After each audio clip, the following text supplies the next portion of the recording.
Hey, what's up, everyone? Welcome back to Apollo Art Analysis. In this episode, we're going to take a look at a piece by the digital illustrator known as Salem. And in this episode, we're going to be talking a little bit about these really vivid degrees of light. We're going to talk about the fanatic flow of fire, and then we're going to talk about some ancient myths of the divine. So let's jump right into it. So whenever you first see this piece, you're likely going to be caught by this really stunning light on dark contrast. And this, of course, is set against a kind of lightly dusted cosmic sky here. And it really is the perfect neutral backing to allow the emphasis of our character to the highest degree possible. This really calls our attention. Of course, it is a very, very vibrant, very vivid contrast on that midnight black backing. So it just draws your attention and it just kind of pops out to you with absolute ease. And so we see here, the incredible, really brilliant fluorescent degrees of light here. And of course, this is a fire piece here. And the flame is the same thing that, gives us torches as well as burns down. It burns as well as illuminates. And so, you see this in this work is the fanatic flow of fire. And what I mean by that is just every single pixel of the spatial composition is just possessed by this really kind of combustive energy.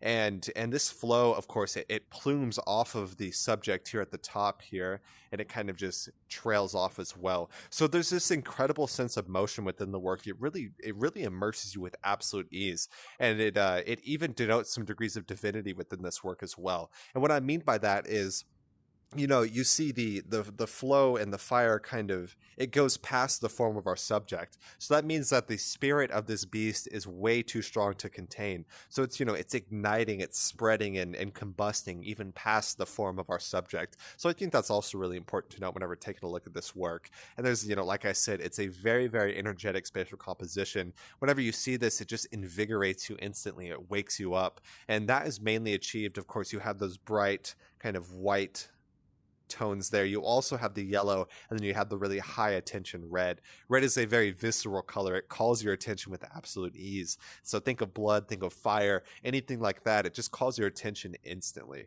And so we also see whenever I was talking to the artist, she noted that she wanted this piece to be more sketchy or abstract. And that's what she said directly. And what she means by sketchy is, you can visibly see the lines here. And you can see how she put that work together. Even this almost electricity, kind of like the skeleton which makes up the form of our subject, even that has a very kind of sketchy, a very visible brushstroke aesthetic there. We would call that kind of like a painterly flow. And the result is a very abstract, a very, very unique piece. I would call this a very stylized piece. And we're even going to compare that to one of the other works in the series as well. But just taking a look at this piece, of course, you see that very sketchy, painterly flow, visible brushstrokes, and just everywhere, even some of the smallest degrees, right here, those like plume smoke, those implied lines, those all really bring us in. And it has that really sketchy and abstract flow there. And so that's that kind of stylistic depiction, and she was going for that very clearly.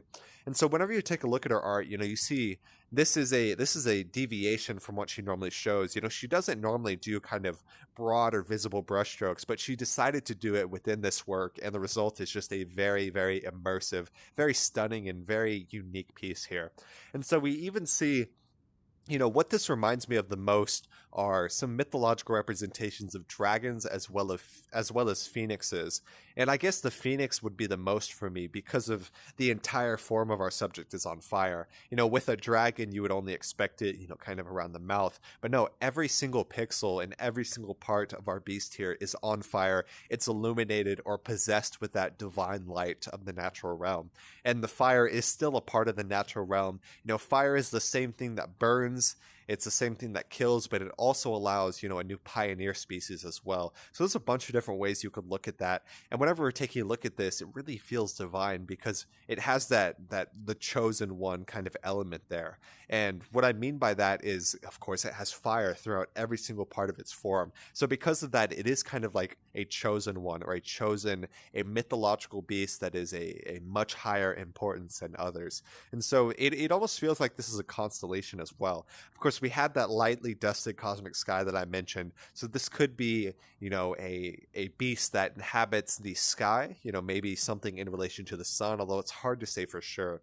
But regardless of that, it is a very divine and a very mythological beast here, and it's a very stunning one at that. So I wanted to compare I want to compare this piece to another one that we have yet to showcase from her. I am heavily considering it, so we'll see, what I do if I do decide to showcase this one. But sadly, I was not able to get the full picture for the piece on the left here. However, I did want to show it because it gives a very, very, very, very good example of what she means by kind of that sketchy, abstract style there. So, of course, we have the piece we just looked at here, and then this one, very, very different colors. Both of them have a very vivid, a very energetic spatial composition. But of course, this uses a lot more red, a lot more fire. And so on this one of the things that I notice instantly, of course, is that style. You see broad, visible brushstrokes. They even, kind of layer on top of one another. Another one I forgot to mention is just the incredible layering throughout this work. Of course, layer after layer after layer. I think that also adds to this incredible sense of energy that we're getting here as well. And so another thing I see, of course, you have that kind of spiral form, going into our subject. And then we also kind of see that here. Of course, you see that almost rib case type of flow coming out. But what we also see mainly on the tail of our subject is that spiral flow once more. And so both of those together, it is very, very invigorating. Let's see, how do I erase this? There we go. Yeah, so both of those really display that quite masterfully. I thought that was a stunning example of what we see in both of those. And so, you see both of these do feel like kind of mythological beings.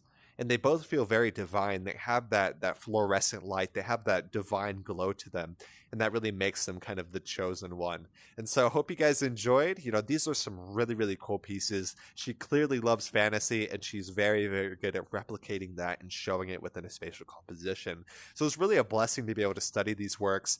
I hope you guys enjoyed. I hope you guys learned something. We talked a little bit about ancient myths of the divine. We talked about the fanatic flow of fire. And then we also talked about this really vivid and vibrant visual light. Hope you guys enjoyed. My name is Apollo. This was Apollo Art Analysis, and I'll see you guys on the next episode. We hope you enjoyed today's episode. If you'd like to support our work directly, please check out our Apollo community tokens. Apollo Art Exchange is an ecosystem of art appreciation which elevates artists each and every day. Thanks for listening.